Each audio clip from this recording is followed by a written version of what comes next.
Hello, cyber warriors. Today, in English Tech Talk series, we are going to meet Jason Loomis, and he's CISO of Freshworks. And total, he has like around 25 years of experience. Let me give a small introduction to Mr. Jason. And 2000, he's joined as a vice president in information technology, and he worked in the multiple designation of enterprise IT head and director of managed services. And then he worked in a board advisor, and then he's a CISO of Freshworks now. So it's been 25 years. Jason has a wide experience in cybersecurity. So welcome to our channel, Mr. Jason.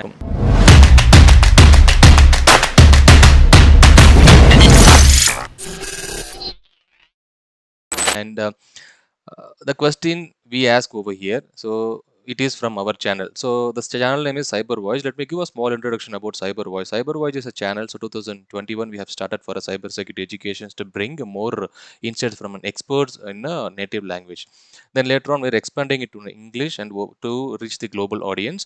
And so far it's been like 3.5 years to 4 years. We have 450k cyber warriors, and they are a startup professionals, and they are college students, and they have a IT professionals, cybersecurity warriors. So we call them as a cyber warriors. And so far we have 450k cyber warriors. And then the question mostly I ask to the experts, and it is question from them. So that's why we wanted to get an insights from you. So first of all, the first question I ask with everyone, it's been 25 years, Mr. Jason. So you've been into the cybersecurity domain alone, and how did you get into a cybersecurity, and what make you to be in the cybersecurity domain for a long time? And being a CISO, it's not a very easy job, and it's very toughest job, because in a cybersecurity domain, and of course every day you'll be seeing lots of things. And how do you make sure to stay in this domain, and how you got into this domain, Mr. Jason? Yeah. Hey, Ganesh. First off, thanks for having me on and for calling out my age by saying I've been in the industry for 25 years. I really prefer saying over 20. Use your imagination and stop at 20. Yeah. How did I get into cybersecurity? So I haven't actually been in cybersecurity the whole 25. I've only been in cybersecurity for probably the last 12 or 13. So I pivoted. I was in IT engineering. I think you even mentioned managed services. I ran for a little bit. I got my big start in banking and finance. In technology, I was building data centers, and networking was kind of my bag. So I was a Cisco guy for years. And how I got into security, I got lucky. I happened to meet a mentor who's one of my podcast hosts and one of my best friends. I met him in my grad school. I went to grad school later, met him. It was a confluence of events. It was meeting him and then meeting another mentor named Gene Kim, who wrote some pretty famous book called The Phoenix Project, or a pretty famous book called The Phoenix Project. And then the opportunity, which is the missing piece for all of us that want to get into security. How do you get a job in security to get your first foot in that door? I got really lucky, and I had an opportunity for a job that touched security. It was for HIPAA compliance, which is the United States healthcare cybersecurity compliance requirement. And it was a combination of those factors: the fact that I met the right people at the right time for mentorship, and I landed a job that, while it wasn't 100% security, it had enough security involved that allowed me to sort of tweak my resume and tweak my growth to move further to security, because it was my goal at that time to become a CISO. Thanks, Mr. Jason. So based on your points, the first thing is you worked in the manager services, and then you worked in the finance domain, and then the data centers as well. And the one thing which you mentioned was really insightful was the mentor. You got the right mentor to get into these jobs, and even the podcast, and also he's your friend as well. And thanks for your insights, Mr. Jason. Because many persons, they always feel, when I belongs to the computer department, I wanted to study the cyber security, because since based on your interests also, you belongs to finance, you worked in data centers, and of course people, if they have a passion, if they have a correct mentorship, and of course they can get into a CISO role, and they can get into cybersecurity. And thanks for your insights, Mr. Jason. Now, the first thing is, let's say consider your organization is a GPS. So in a layman way, how do you route to create a cybersecurity blockage? Let's say you have a blockage, some threats, and how do you recalculate the routes?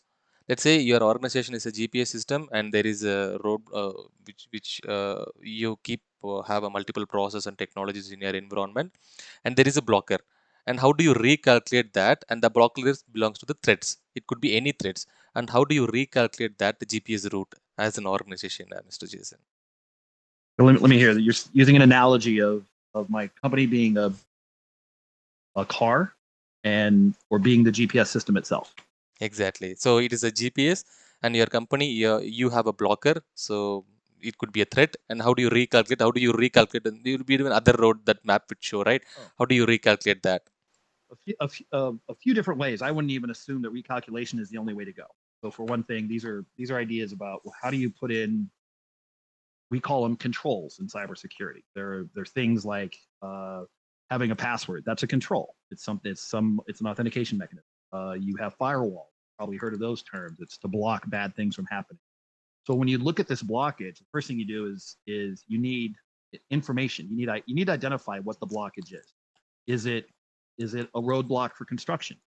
Is it a false positive, meaning my Waze told me it was blocked, but it's not really as soon as I pull up and I see it? One of the first steps in security is called identification. You need to identify what that is and identify the threat. The first thing is to do some analysis and determine if the threat's real or not and what kind of threat it is, because then that will drive those what we call mitigating controls. Okay, so I've got this threat. How do I mitigate the damage that threat is going to do to me getting to Starbucks, which is my destination at the end of the route? So I want to see, how can I mitigate this? Well, one is I could go around it. That doesn't really eliminate the threat for other travelers, or other people in my company that may come across that threat as well. So I could drive around, find another route. The other way is I could go and look and say, oh, you know what? This is a false positive. There is no threat. Great. Then I'm going to drive right through and continue on my way. Another way could be, maybe it's someone fell down and they were blocking the road.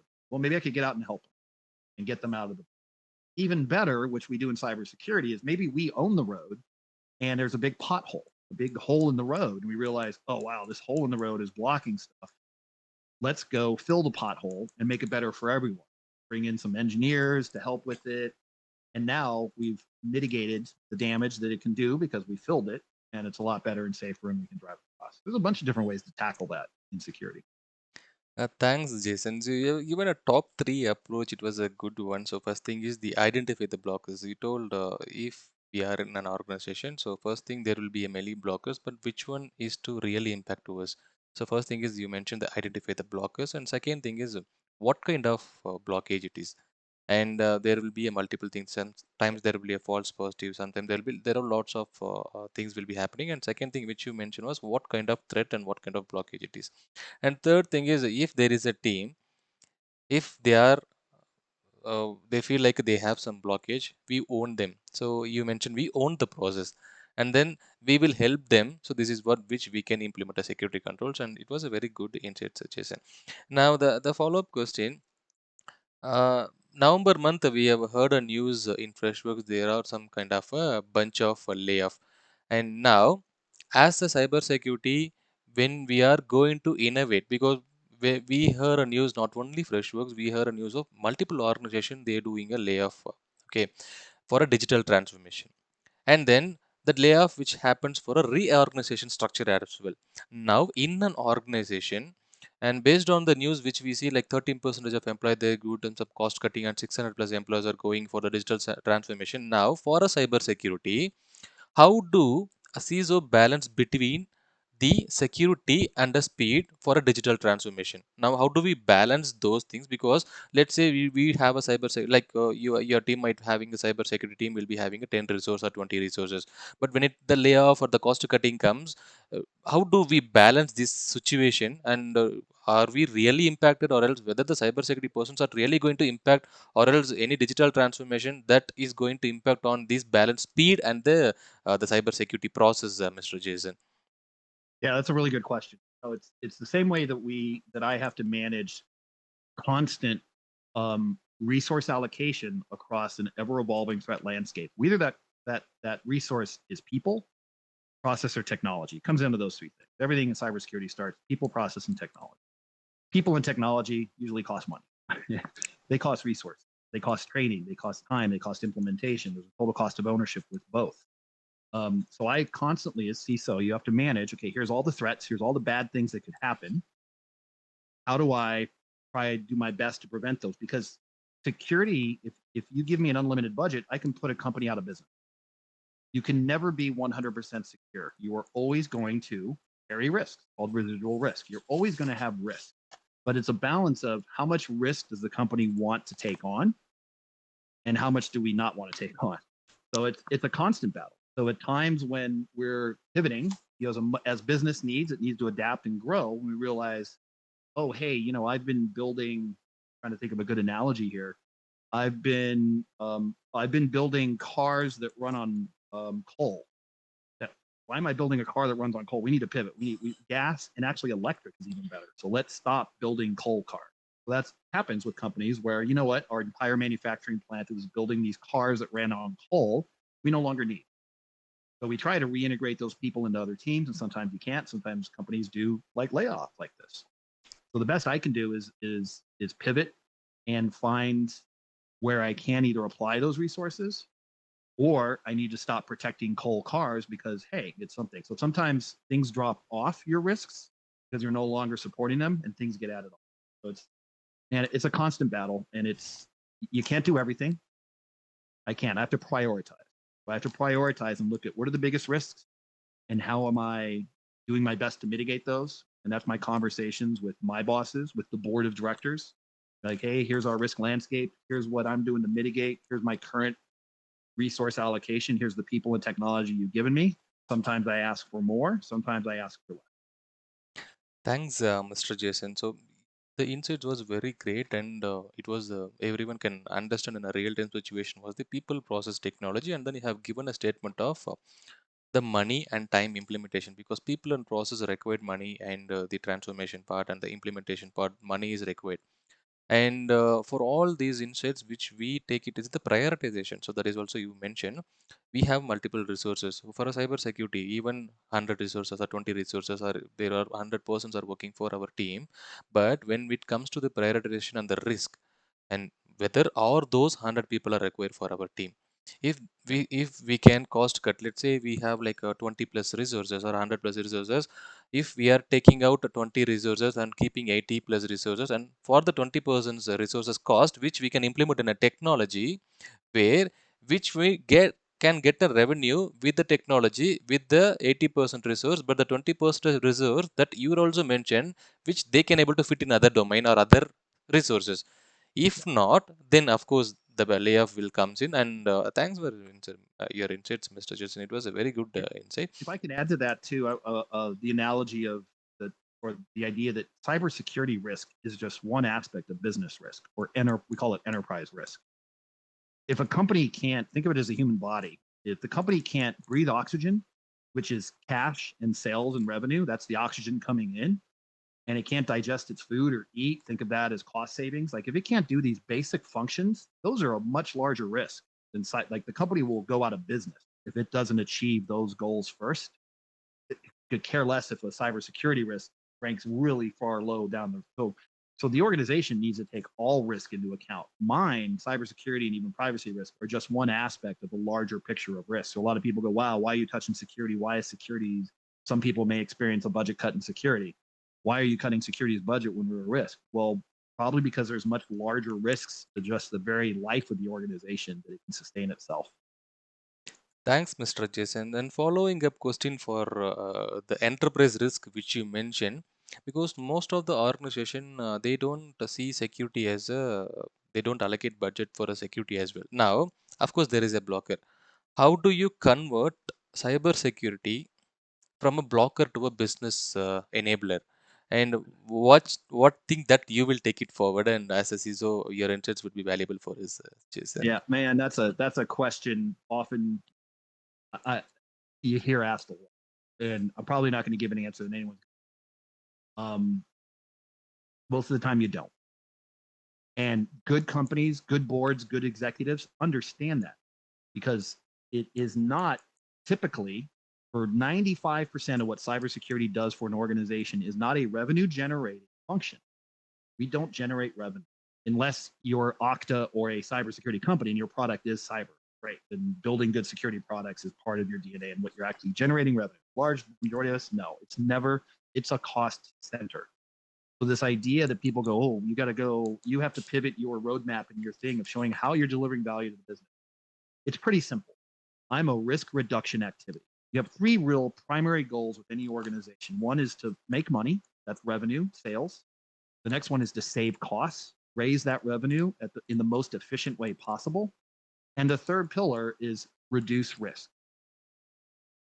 And cybersecurity risk is one of those. But we don't generate revenue. We're typically not a cost savings. Yeah, we do find ways to be efficient with cybersecurity. But of those three things, we're risk reduction activity. So it's very hard to tie into business value. You'll get some benefit. Like, for example, our customers come to Freshworks because we have such a mature security program compared to a lot of our competitors. So that is a value add, but it's not, unfortunately, in today's market, it's not what people are buying our product for. They're buying it for its ease of use, how awesome AI is in our product, and it's sort of a bonus that it has this great security platform, but it's not a primary driver. Thanks, Mr. Jason. And the three pillars you mentioned, it was a good thing. As a company, not I mean every company, the three pillars they will take it forward. They will look at it. So one is make money. Of course, if we are a product-based company, or if we are a service-based company, of course we do a services. We develop a product to make a money. And second thing is to save cost. If we are building a product and it goes to the public and the user, we get a multiple customers. Of course, we are making money, and if we can able to save some cost, that's what revenue comes in. And third one, the reduce risk. And we have developed a product, and then it goes to the public, or customers are reaching out to us to get a product. Now there will be a vulnerability, there will be a security issues which can happen, the exploitation can happen, that way reduce the risk. So how do we reduce the risk? That's where the process comes in for a cyber security programs. So like application security, infrastructure security, cloud security. So likewise, based on your inputs, it was very good insights, and for the three pillars, Mr. Jason. Now I'll take a small analogy. If because malware, of course, as a malware, because when an organization attacked by ransomware or any kind of malware, of course they immediately go do some kind of patching, and then they look for whether it's a malware, it's a worm, it's a ransomware. They'll be look at it, and then they'll say, okay, fine, so the malware has been attacked by this system, and we are going to patch the system, and then later on some point of time the system will be cleared. Now if you have a chance to write a malware, not a malware, a software which can, for a positive impact, that the malware can spread the cybersecurity initiatives. Let's say if that malware has been installed in my system, we cannot mention that as a malware, any kind of we can say cyberware. If that kind of a cyberware installed in your system, that should automatically create a cybersecurity campaign just like a malware that should give a positive impact to all the people in an organization. Let's say I'll give a small example as well. We are sending a cybersecurity program. You have to complete cybersecurity program. You should not click a malware link. Now the same way you are going to initiate a program, you should have to click this link to download and to check what is happening. Now if you can write a program, if you can write a malware kind of cyberware that could create a positive impact, what kind of cybersecurity programs can be initiated in one click, Mr. Jason? Oh, wow. Well, so if I could write a piece of malware that would have positive intent or would do something positive with one click. I would say it's going to be a pretty mythical unicorn of an answer, but it would solve all my security problems. The thing about security is you need to it needs to be easy and invisible. The best security is invisible security. I mean, the end user shouldn't even need to click. That's it's not even clickable malware. It is just my system is secure. Oh, one example of that is the idea of going to passwordless Okay. authentication, where it's maybe you have to enter a PIN, preferably it's facial recognition and some biometric, something that you don't have to think about it as a human being. That is the best security. So I'd say the best malware I could write is one that doesn't even require you to click on it. Thanks, Jason. And the follow-up question, because as a CISO, you communicate with the multiple board directors, and you will be communicating with the multiple meetings. Now, if you are in a board meeting, how do you act? Like translator, or else a firewall, or else a search engine? Whether if someone says we can follow this one, so whether we can translate that, like we can bring a multiple things like in a multiple process, or else firewalls, you will be denying it, or else a search engine. You just process you are in your mind that how which we can build a multiple things, Jason, in a board meeting. Yeah, you're definitely never the never answer no. You say, let me get back to you. Let me figure that out. You don't say no. You're not a firewall. You're not blocking stuff. There's some in a board meeting. There is power to saying no. So if I don't know something, I'll say no. I don't know. Definitely not the blocker. Here's how I really look at CISOs and board meetings, and what you need to be successful is you need to be a storyteller. What Okay. story are you telling? That's what it comes down to. You don't just, for example, I have a risk register. That's the risk register is a master database. It contains all the risks that we know of as cyber risks that we know of in our organization. And I present about that. But you know what I don't do is I don't talk through and talk through each individual risk to the board. I tell a story about it. Say, hey, out of these top 10 risks, you know, hypothetically 40% of them are identity and access management. We have a hard time identifying who gets access to what when. We're working on that. That's a story.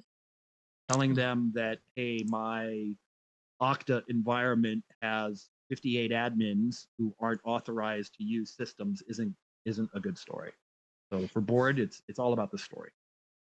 Thanks, And if, for Jason. example, I was going to say no, you said like, oh, maybe I say no, we can't do that. I'll tell a story of why, or tell the story of more of a story behind the simple no answer. Thanks, Jason. So the information which you shared, it gives us the leadership answers, Jason. Because if based on your answer, if you say no, of course they will say, oh, you shouldn't say no, and why are you saying no? Such kind of questions will be raising with the follow-up question. And of course, if you have to tell a story, it's not a story. And based on your input, it should have a convinced information, convinced process, convinced impact, convinced research information that should convince the board members. It is not something like a no, but we are building multiple stories to make sure to give a real-time example that a board member can accept those information. It was a very good leadership insights which you gave, Jason. Now, in a corporate, so as a CISO, you are building a, let's say you are as a for a real-time scenario, you are trying to build a new initiatives in an organization. Let's say COVID, such a scenarios, COVID, or recently there was a any kind of data breaches, any crisis, cyber security crisis happens, and now if you are developing a program that should send the push notifications to all the employees that the crisis has happened, now what would be the push notifications that you will be sending to all the employees to their mobile phones? Because anyways the database will be in the internal systems. And what could be the push notifications, not to all the employees, or else the IT employees, or else the cyber security person, that they should know this crisis has been happened? So what kind of push notification that you will be sending? Any top one push notification, Mr. Jason? I typically don't do that. Like I wouldn't send mass communications like that. We definitely limit to need to know basis. So we start with the leadership team. For example, there's a select set of executives that are involved in any sort of, we had a critical or high cybersecurity incident, something bad happened. There's a limited number of people that we maintain that to. And then we say, okay, who needs to know about this? We have a crisis communications plan internally that we go through and determine, okay, who do we need to share this with? Share it internally across what population? So there's a lot of decisions that go into that, because the last thing you want to do is start panicking and not have control over the messaging. Let's say we think we were, and I've seen companies have this happen where we're being breached. We got breached. We got breached. They send immediately a communication out to customers. Hey, everybody, we just had a cybersecurity breach. We're looking into it. We'll let you know when we know more. A day or two later, after the analysis, they realize, oh, this wasn't a breach. It was one of our own vendors was downloading information that we didn't know about. Oh, sorry, everybody, you weren't sure. So in cybersecurity, the idea of like you need to be very careful with messaging and keep it to a need to know basis until you're very certain, and then work with your legal team, work with your marketing team, work with your human resources team and your executives to determine how to expand that messaging. Thanks, Mr. Jason. So, the one statement is who needs to know. So, if some crisis happens, we don't want to send to all the persons because this will panic them. And who needs to know all this information? And you were also mentioned you don't recommend the massive communication, like bulk messages to all the persons that will impact or that will panic them. And thanks for your insights, Mr. Jason. And because I'll this question mostly I'm going to ask this question mostly one of our cyber warriors has asked this to us. Cyber security, I don't know, or else we don't know whether this could be a myth or not. Cyber security is a stressful job, and if you look at most of the articles, they say cybersecurity is a stressful job, and when you cannot have the work-life balance, you won't find the time to your family, you cannot have the work-life balance, so you will have lots of information. Now, as a CISO, when you or your team go with the stress, so what method you will prefer in a technical term, or else in a layman, in a computer term, we can say if stress hits you or your team, will you go to reboot or update or shutdown or safe mode? Um, can I address? I'm going to address a couple parts of what you just said because I have really strong opinions on this. Let's start with the first thing you mentioned about how there's a perception in security that it's a lot of work and a lot of hours. Any job that you're starting out in should be a lot of hours. When I started my career, I was the first one in and the last one out. I made sure I left after my boss because I wanted to become a CISO. I wanted to be the best at what I can do. And unfortunately, when you're young, you need to be hungry. You need to put in the hours and the time and the effort and read the books. Read, learn. Your weekends, if you're just sitting around, well, play video games, you should be advancing your career by learning.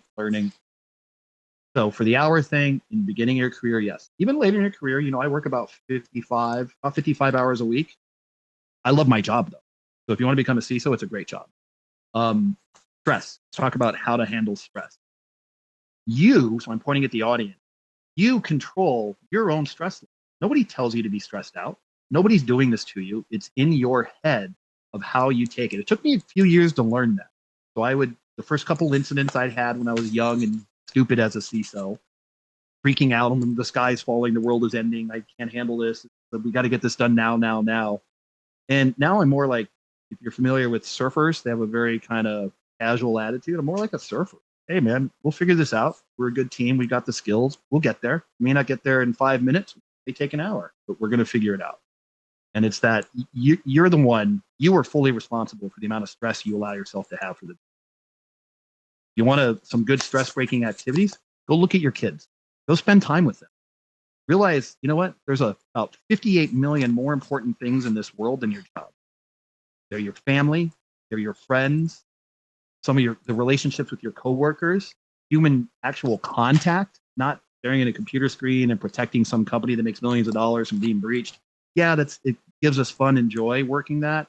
But man, the important things are going to be your family and your kids. When you're buried and people are going to your funeral, you think it's a bunch of coworkers going, "This guy was the best CISO ever. His CISO skills were great. He did pen test." No, it's your family talking about how much they love you. So just keep that in mind every time you're in a stress situation at work or you're missing a deadline. Pull out a picture of your kids, pull out a picture of your mom and dad, and just think, you know what? This is what matters in the world, not this work shit. Thanks, Jason. So three things. It's very important that you have mentioned. One thing is when the person say I just got into a stress and I have a lots of time and why should I work and I always working. So if you have such a mentality, you will not grow. You will not become a leader based on your input. And you also That's not mentioned true. You can. I want to say, like, you can do the 9 to 5. You can, and you may be successful. I would say it greatly increases your chances of being successful and moving up the ladder and becoming a CISO or a vice president. exactly, Mr. Jason. So we can do, even though see we do because everyone do a job, and of course they can able to do, but the job which they do that comes with a passion, then only we will not complain. So that's why you mentioned passion with hungry and time and efforts. Because and you also mentioned in initial days you work like anything, like per week 55 hours you'll be working, and because the passion makes you alive, the passion makes you stable, the makes you to work for multiple efforts, and that's where you took an action. Because depression comes when not taking an action, because you based on your input you took an action with the time and efforts. You invest on your time, you invest on your effort, You invest on your passion with hungry, with a multiple of reading books. That's where then the next level you can get in. The first information was very good, Mr. Jason. The second thing is, when stress comes in, it is not responsible by anyone. It is responsible by you, by ourselves. Because if you are doing a job, if you are managing your time, if you are working your all the activities, if you are taking a stress by yourself, of course it will make you to stress. Don't stress. If you feel stress, and family, there are even mentioned 58 million, there are lots of other things where you can look into: family, friends, and few persons they play games to relieve their stress, few person they ride bike, few person they go to swim. So likewise there are lots of things where you can reduce the stress. That is also the fair point which you mentioned. And the third thing is the family. Because if you feel stress and stress doesn't come directly to you, it will, you will make yourself as a stress person. Then if you feel stress, just look at the family picture, look at your son picture or daughter picture, you Yeah, will. look at what's important, right? Exactly. Yeah. Job So is not important. Your kid growing up and hugging you when he's graduating from high school, or she's graduating from high school, or graduating from college. Man, that's what you're going to remember in your life. Not that you did a great job at fighting an incident for a week that you were burnt out on.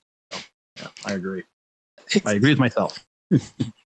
Exactly, Mr. Jason. Believe yourself, and stress will not come to you, even though you have multiple responsibilities. If you do with a passion, with a hungry, and if you're learning something that you feel like I'm learning something, and that I'm investing some time now, and this will make my life better in upcoming years. And of course, you will never feel stress. And it was a very good insights, Mr. Jason. Now, Yeah, it's a very it's the Buddhist outlook, right? The idea of like all this desire and all these weird things in life aren't really what's going to make you happy. exactly, Mr. Jason. Now, uh, how do you feel about work-life balance? Because this work-life balance topic was everywhere in LinkedIn. Because stress is comes with a different department, and passion with comes with a different in person, their attitudes or their interest. Our family, of course, that is our first primary thing. But when we want to look it to our family, of course we need to be very strong mentally, and we need to be very strong physically, and our health should be very proper.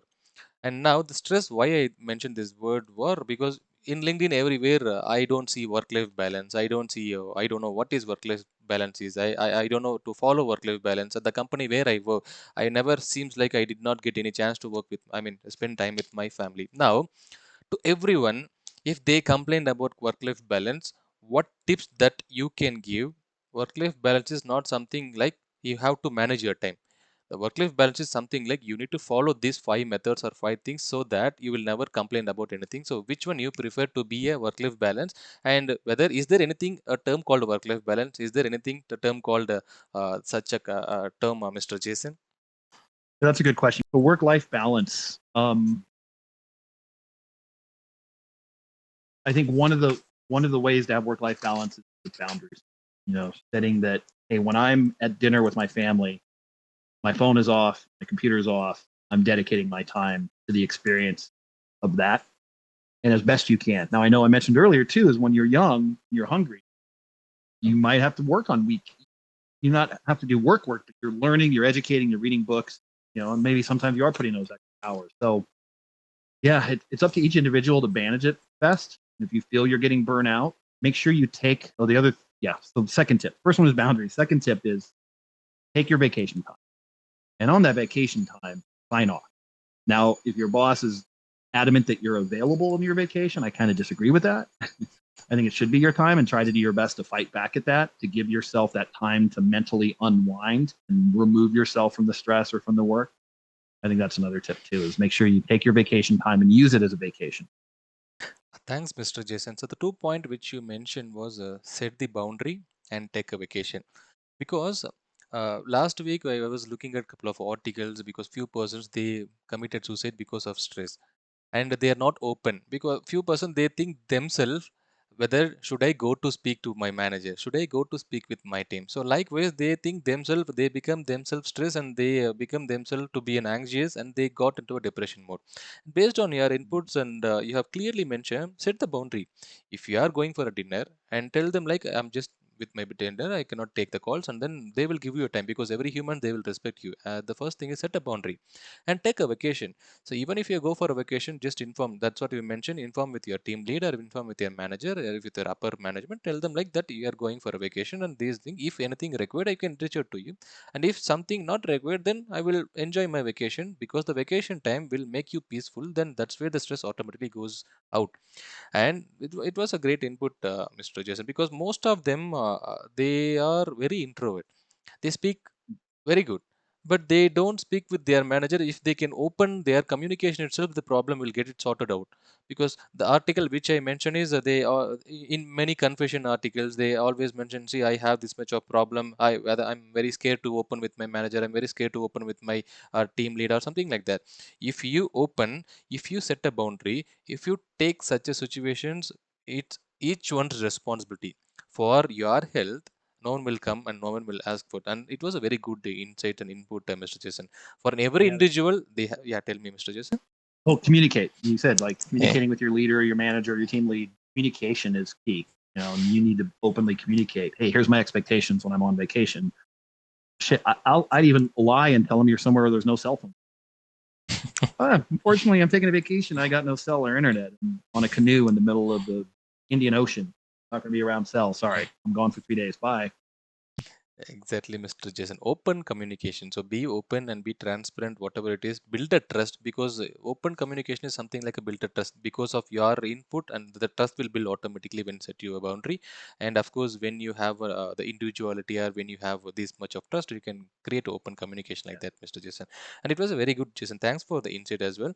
Now, imagine if you have a bad cybersecurity habit, and you have a delete button in with you.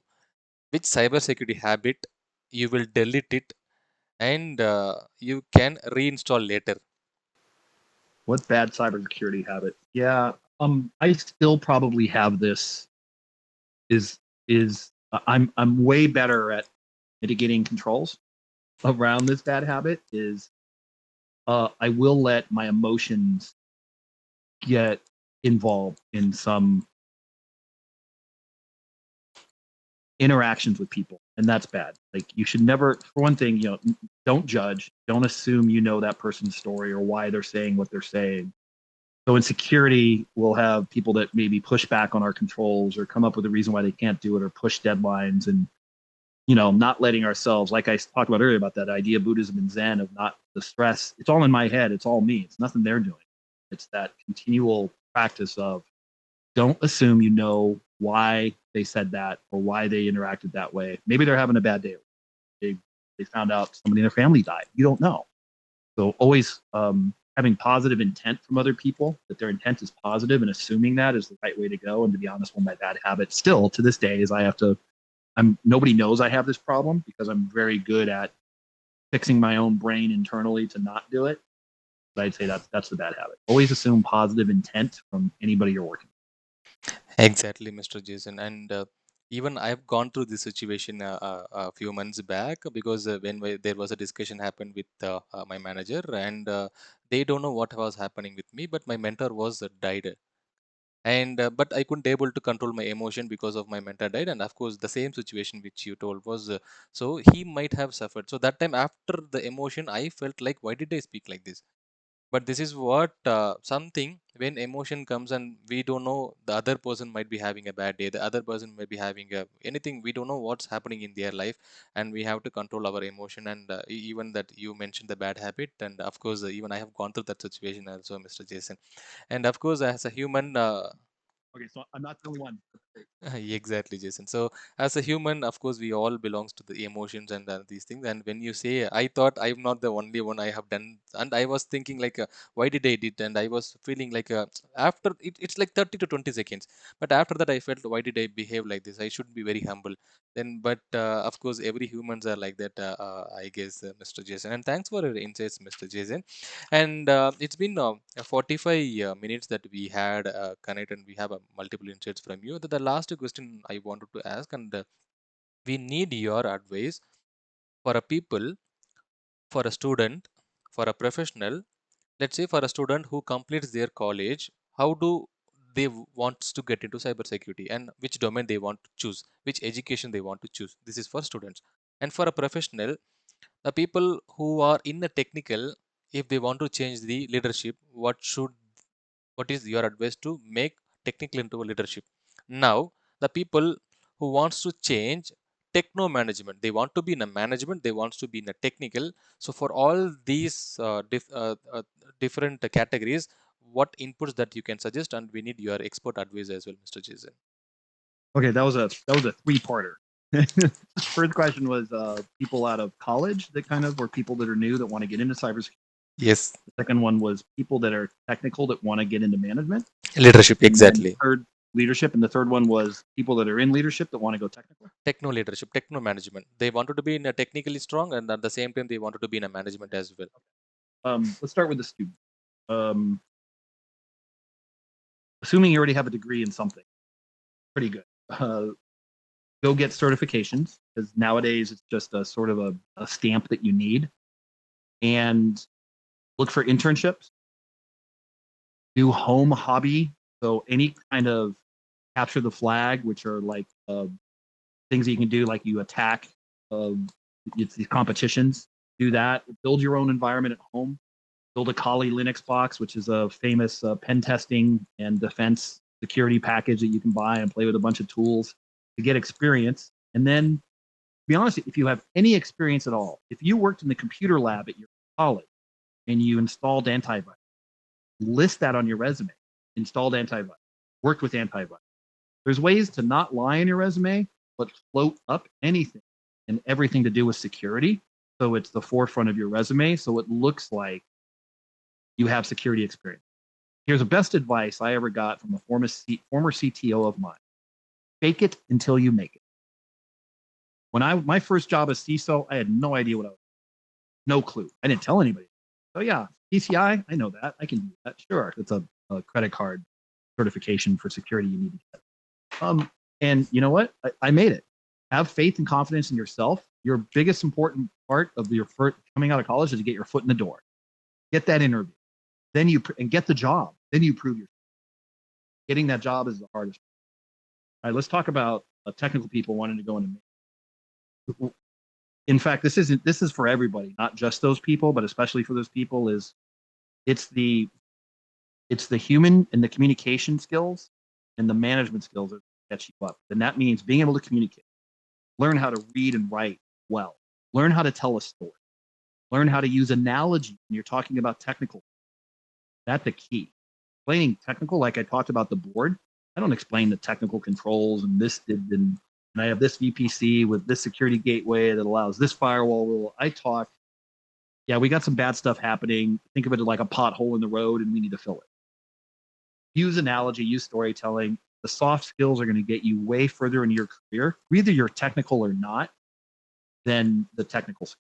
I became successful. I used to be a good tech, be the hands-on tech whiz. That's not what got me a CISO. What got me a CISO is my ability to communicate and work with people. Thanks, Mr. Jason. And the skills which you mentioned was, if cyber warriors are watching this video, it will make them, they can learn even this will help after 30 years as well. The first thing which you mentioned was students get a degree. While you are doing a degree, build a hobby, and then build an environment in your system itself.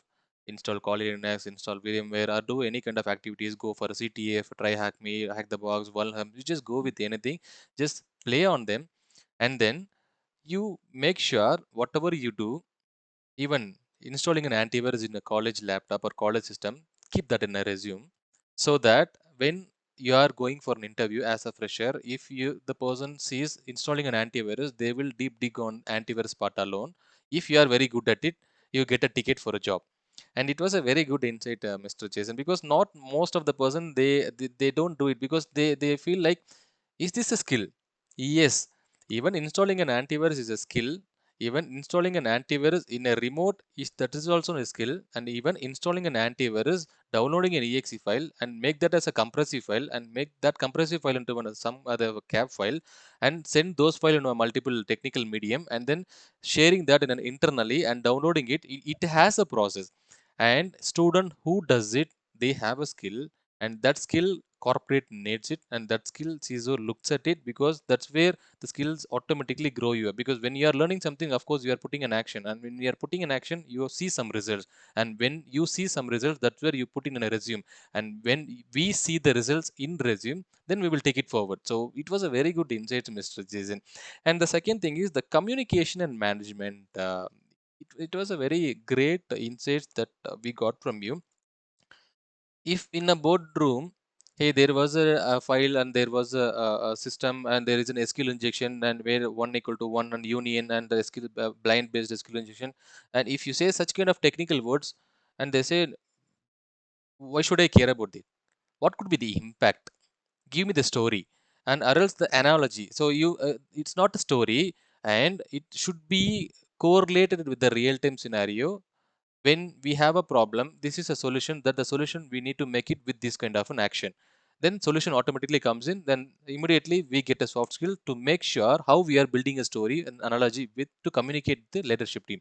It was a great insight, Mr. Jason. And being a CISO, of course, it was a great insights from you, and it's been like 45 minutes, Mr. Jason, so we got to learn from many things, the inputs which you gave us, your career starting, how did you started as a cybersecurity journey, and then you told about you worked in finance sector, and then you just got into this domain, and based on with your mentor as help, and he mentored you.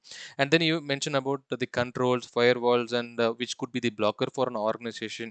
And then you mentioned about the people, process, technology. So as a people, as a process, it costs money, but the technology, if I'm going to lay off some person, and the same person cost the money, where I'm going to utilize it, and which person, which technology I'm going to utilize it, and if the person got laid off, and those person where I'm going to, where they are going to fit in, and those information also that you have shared, Mr. Jason. After that, you have given about the cost center and how we can save a cost if a company is running, and how what they are, why the company is running to make a money, and if they want to make a money to reduce the cost, if they want to reduce the cost to save a cost and reduce the risk, that is also you just mentioned.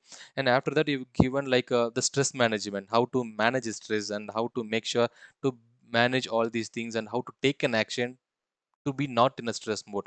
And you have just given about the work life balance, and finally you just gave about all these the insights to students and a techno management professional, techno management professional. So it was a great insights, Mr. Jason. And of course, by watching this 45 minutes video, cyber warriors will be learning all these things. Of course, they will take lots from your insights. And thank you so much, Mr. Jason, for your insights.